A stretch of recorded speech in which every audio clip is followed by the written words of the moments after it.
So I'm just going to kind of share a little bit here with you guys. This is a lesson that I actually picked up recently that I'm excited to share because I thought it was a big eye-opener for me, and it was this U-shaped curve. And I got this from this book called Switch. Switch is written by the same guys that wrote Made to Stick. Made to Stick by Dan and Chip Heath. They wrote Switch, making change when change is hard.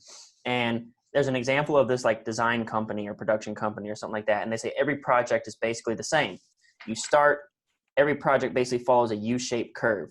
You have the beginning point is optimism, and you're excited about your project and you think it's going to go great and you got all these wild ideas. It's the same thing for copy. And then you start to move into the project and it kind of gets hard. And at the bottom of this pit basically is this emotional section they call insight. This is whenever you start to learn lessons, get insight, and start to actually get through the practical aspects of the project that you're operating on. Then eventually you work through the insight period, which is basically just hell on earth, spinning your wheels and nothing seems to work that you're writing or working on.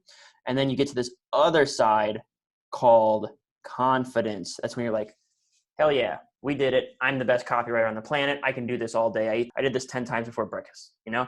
Like, and what we have as a team is I'm sitting as a copy chief. Like I just listed the promos that we're actively working on. That's just like my full-time writers. It doesn't count the freelancers who aren't on this call.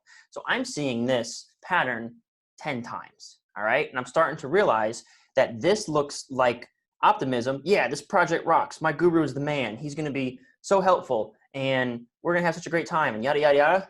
That kind of lasts until about draft 3. And I think draft 4, so it's like draft 1, draft 2, draft 3, and then draft 4 is probably about the bottom of the pit, where the first draft I'm like, here, let me steer you a little bit better, like your idea is a little bit weak here, and they're like, okay, cool, nothing really substantial yet. Draft 2, you come back to me and you've written like almost a whole promo, and you're like, hey, I'm really excited about this promo, and I say, well, it sucks, and most of it's wrong.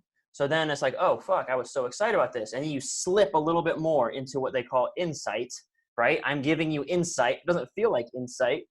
And then at draft 3, you come back and say, well, what about this one? And then I go, well, you're still off base, but I think we can fix it. And you're like, fuck, draft 2 I thought was money, and now I'm on draft 3 and it's still not right. Who the fuck knows what draft 4 is going to bring? So then we get through draft 4, all right? Now you're feeling just squeamish about talking to me, and you don't. You ignore me on Slack. You take 2 weeks to send me a next draft. And then I get draft 5 and I'm like, hey man, this almost looks like a good promo. And now you're elated and you're like, fuck yeah, full steam ahead. Let's do another one. And now all of a sudden you send me the next draft 6, like an hour later, like ripping and ready to go. And I'm like, oh yeah, I think we can sell this. I think we have something here that will generate revenue for this company and make you some killer royalties. But we still have to clean it up. And that's where we get to about draft 7.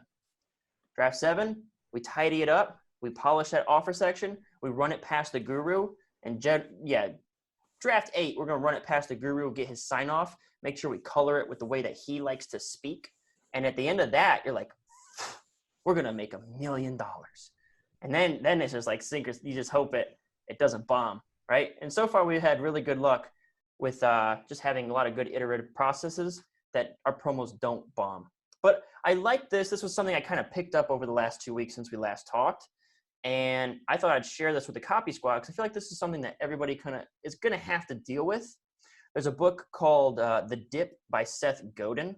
He talks about the dip and he has like his own little curve about it.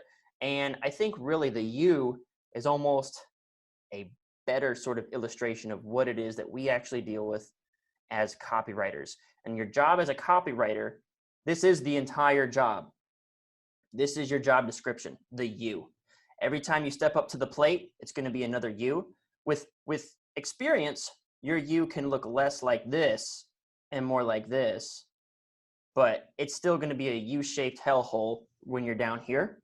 And again, like you can try to make it more and more shallow by getting more iterations, more reps, more at-bats, more attempts at swinging the bat and trying new promos, new projects, new ideas. So I hope anyone like that? And I can relate this to one thing that I was actually practicing before Corona. I was getting into rock climbing. And there's this version of rock climbing called bouldering.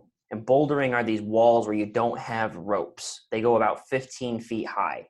It's high enough to be scary at the top. So the first couple times I would go up a bouldering wall, I would do it quite timid, just scared to death of falling until I fell a couple times. And I think that's kind of exactly what it is with anything.